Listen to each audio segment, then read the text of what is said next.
All right, ready to dive into FC Luzern. Definitely. It's like we've got some excerpts from their German Wikipedia page here. Yeah. So you're looking for like a broad overview of their history. Uh-huh. Especially like their successes. Okay, cool. So, FC Luzern. Huh. Buckle up. Their story is full of surprises. You're telling me they're not really a household name internationally, but their story, it's all about, resilience, ambition, defying expectations, the whole package. Okay, let's rewind to the very beginning. Officially 1901, right? That's when they were founded. But there's this weird newspaper ad So, yeah. from like 1897, hinting that football was already a thing in Luzern even earlier. Makes you wonder, what was going on back then? Like pre-official FC Luzern. It really does. Like, it's a glimpse into how football started there. It wasn't just, boom, a team. It was like this organic thing, people just getting together, playing matches, maybe even rivalries, all before FC Luzern was officially a thing. So like a whole culture of football brewing under the surface. And once they got official, they hit the ground running. 1903, they joined the Swiss Football Association, Wow. starting in the 3rd division. Huh. But hold on, by 1936, they're in the top league. That's a quick climb. Right. But it wasn't all smooth sailing. In the 50s, they were like a yo-yo. Up to the top league, then back down. Then back up again. Up and down, huh? Yeah. Like they had potential, but maybe not the consistency to stay at the top. It's like those early years were their training ground for resilience, getting them ready for what was to come. Oh, for sure. And speaking of resilience, let's talk about 1960. They weren't even like a regular top league team yet, Right? but they did something incredible. What's that? They won the Swiss Cup. No way. It's like, whoa, where did that come from? Especially before they were consistently in the top flight. That's wild. It shows you right from the start they had this ability to rise to the occasion, like, watch out, we're here. Totally. It was like a sign of things to come. And those bigger things, they arrived in 1989.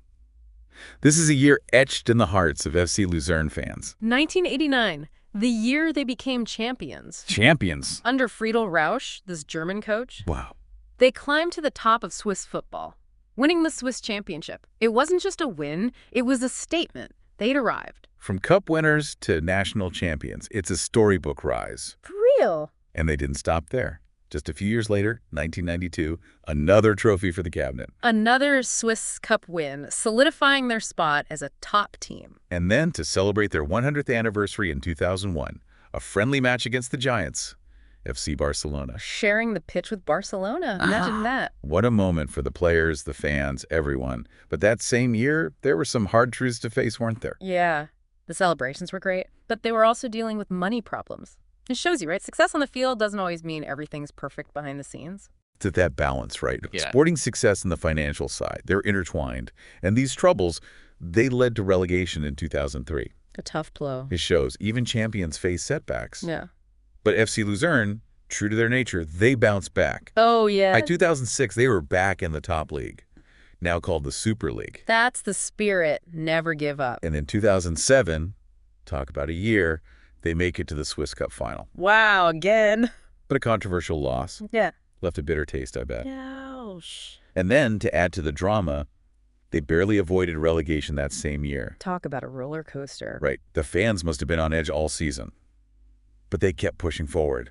2009 was a big year of change. How so? Well, they said goodbye to their historic Stadion Allmend. Ah, legendary ground. And they did it in style. A 5-0 win to secure their place in the Super League. The perfect ending to an era. What a send-off. And to make things even more interesting, they signed Swiss national player Hakan Yakin. Hakan Yakin, a game changer. He ended up being a key part of their future success. Absolutely, a smart move. They finished 4th that season, earning a spot in the Europa League. So they ended an era on a high note. They sure did. But all of this was happening as they prepared for a brand new chapter. A move to a modern, state-of-the-art stadium. A new home for a new era. A stadium that symbolized their ambition, their readiness for what was next. The Swiss Arena. That last game at Stadion Allmend, it was more than just a game. It was like a goodbye to this place that had seen so much history. Yeah. You can almost feel it, right? The echoes of all those fans, the roar of the crowd during those big matches. And from what I've read, Stadion Allmend, it went through some changes over the years. Oh, definitely. It was first built in 1934, And then they kept changing it, to keep up with the club, the fans, everything. Like in the 50s, they made the main stand bigger so it could hold like 2,500 people. Wow. And then later, in the 80s, they added this covered stand in the middle. That's where the diehard fans were. The heart of the club, you could say. I bet the atmosphere was electric during those key games. Yeah. Especially in the 80s and early 90s, right? When Stadion Allman was known as this tough place to play. Yeah, teams hated coming there. And the fans, they were a big part of that. They created this energy that pushed FC Luzern to win again and again. It's not a coincidence that their championship season, 1989, was fueled by those amazing home games at Stadion Allman. That home advantage, it's so real in football. Like the stadium becomes part of the team, part of their identity. Exactly. It's where memories are made, legends are born. The record attendance at Stadion Allman, a crazy 26,100 people. Whoa. It was 1993, a promotion relegation match against FC Basel, no less. And talk about pressure. Can you imagine being there? The intensity, the weight on those players' shoulders. Wow. It shows you how much the fans loved their team. But even the most iconic places, they have to change eventually, don't they? Sadly, yeah. By the early 2000s, Stadion Allman just didn't meet the standards anymore. Like the Swiss Football League, they had new rules, that needed modern stuff, more space. The club couldn't really grow there, not in the way they needed to. So it was about the future of the club. Exactly. On the pitch, off the pitch, everything. Hmm.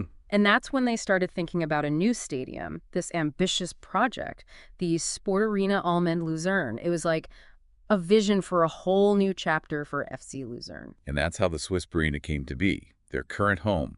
It wasn't just about looks, right? It was about building something for the future. It was a big decision, for sure. And not everyone was happy about it, It's hard letting go of something with so much history. There were worries about the cost, the design, what it would do to the area around it. Even the type of grass they were going to use, people had opinions about that. I bet there were some heated discussions. But in the end, they went for it, this vision of a new era. Yeah, they did. In 2008, after years of planning and talking and all that, the city of Lucerne, they voted yes. Let's build it. And so the construction began. The Swiss Arena, a symbol of how much FC Luzern wanted to move forward, to be the best they could be. A new home, a new beginning. It opened in 2011, a new chapter for FC Luzern. And it's not just a stadium, right? It's this multi-purpose place. It can hold over 16,000 people. It's got all this modern stuff. And the design, it's unique. It's like it captures the spirit of the city. It sounds amazing. And it seems like it brought them a new energy. Their second-place finish in the league in 2012, their Swiss Cup win in 2021, those both happened in the Swiss Arena era. For sure. It's like the new stadium gave them this boost, the players, the fans, everyone. But we got to remember, the heart of FC Luzern, it's not about bricks and mortar. It's about the fans, their passion, the people working behind the scenes, their dedication. That's what makes the club special. Speaking of behind the scenes, their German Wikipedia page mentions something interesting about their media stuff, FCL Radio. Oh, yeah. FCL Radio. It's such a cool idea. It shows you how much they care about everyone being included, reaching all their fans. It started in 2016 as a way for visually impaired fans to follow the games. They had live commentary describing what was happening. So everyone could experience the game, even if they couldn't see it. That's awesome. And it's grown into this whole digital radio station now. They broadcast all the home games. It shows they're not afraid to try new things, to make things better for the fans. So we've got their journey through the leagues, their cup wins, their stadiums, their commitment to making football accessible. It's clear, FC Luzern, they're a club with a story to tell. A long story, and a good one. But like with any club, there are always going to be challenges, right? New goals to reach for. And to understand that, we got to look at how they're organized. The people in charge, the coaches, all of that. Because a club is only as strong as its leaders. And FC Luzern, they've had some interesting people at the helm over the years. So where do we start with that? Let's start with the presidents, the ones who've been calling the shots. The German Wikipedia article, it has a whole list of them. Goes all the way back to the beginning, 1901. Wow, that's a lot of presidents. It really shows you how long they've been around. Yeah. We probably can't talk about all of them, but maybe we can focus on the more recent ones, the ones who shaped FC Luzern in the modern era. Yeah, good idea. One name that comes to mind right away is Walter Stierle. He was president from 2005 to 2012.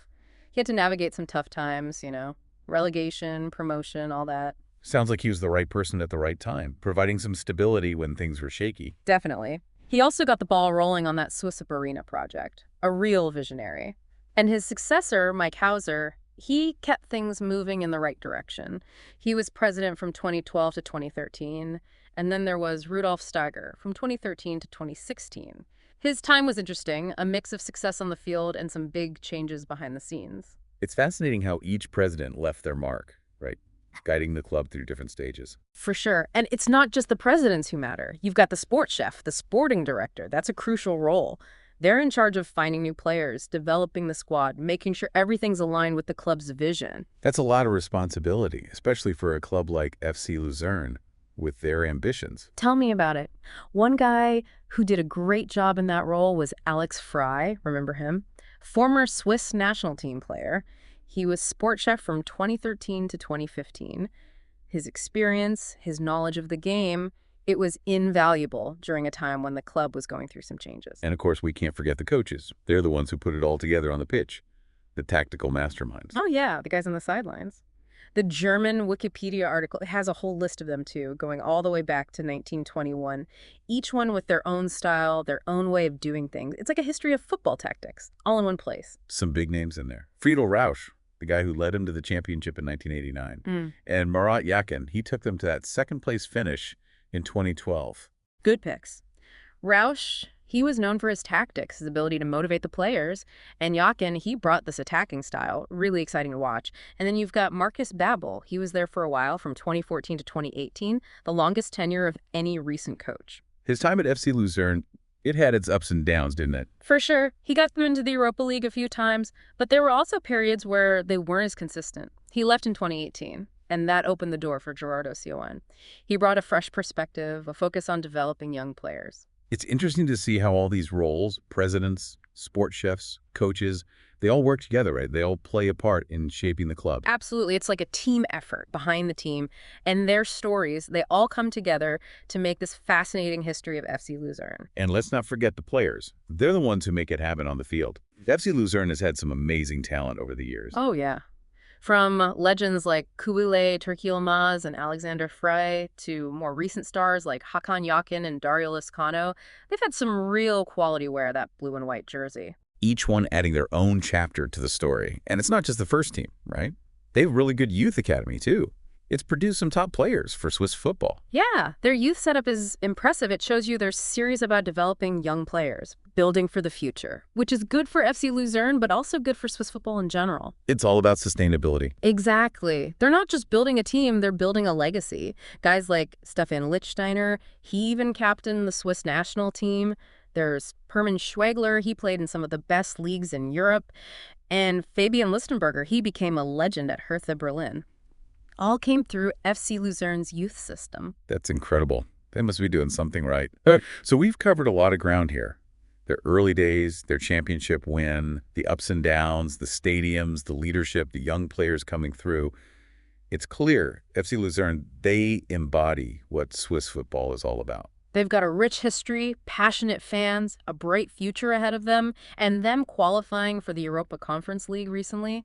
That shows they're still hungry for success. It's amazing, isn't it, how all these pieces fit together. The players, the coaches, the people running the club, the fans. It all adds up to something special. Like a football club isn't just a team. It's this living, breathing thing with its own story to tell. Yeah, it's like a tapestry, made up of individual stories, big wins, tough losses. And FC Luzern's story. It's the classic underdog tale. Rising above challenges, always aiming for the top. They prove that success isn't a straight line. There are going to be bumps in the road, but it's how you handle those bumps that matters. Resilience, that's the core of FC Luzern's story. Money troubles, relegation battles, even ownership controversies. They've seen it all. But they always seem to come out stronger, ready for whatever's next. It makes you think, where does that resilience come from? Is it just part of the club's DNA? I think it's a mix of things. The fans, they're always there no matter what. The people working at the club, they're dedicated. And I think there's this belief deep down that they can overcome anything. It shows you the power of believing in something, working together towards a goal. And don't forget the leadership. People like Walter Stierle guiding them through those rough patches. And those innovative thinkers, like the ones behind FCL Radio, they're always pushing boundaries. It's a good reminder that leadership isn't just a title. It's about inspiring people, creating that culture of resilience, always looking for ways to improve. And when you've got that kind of leadership, passionate fans, and a commitment to developing young players, the sky's the limit. Speaking of young players, their academy has produced some real stars, guys who've made it big, not just in Switzerland, but internationally. You've got Stefan Lichtsteiner, he captained the Swiss national team. Perman Schwegler played in some of the top leagues in Europe. And Fabian Listenberger, he's a legend at Hertha Berlin, all came from FC Luzern's youth system. That's amazing. It shows their dedication to the future. Yeah. And it's not just good for FC Luzern, it's good for Swiss football as a whole. Exactly. They're investing in the next generation, building something that will last. So we've seen where they started, their journey to becoming champions, the highs and lows, their stadiums, their commitment to inclusivity, their focus on developing young talent. It's quite a story. It is. It's a story about ambition, about never giving up, about striving for the best. It proves that even a club from a smaller city can achieve great things. And their story's not finished yet. It'll be interesting to see what they do next. More trophies, more top players coming through their academy. Who knows?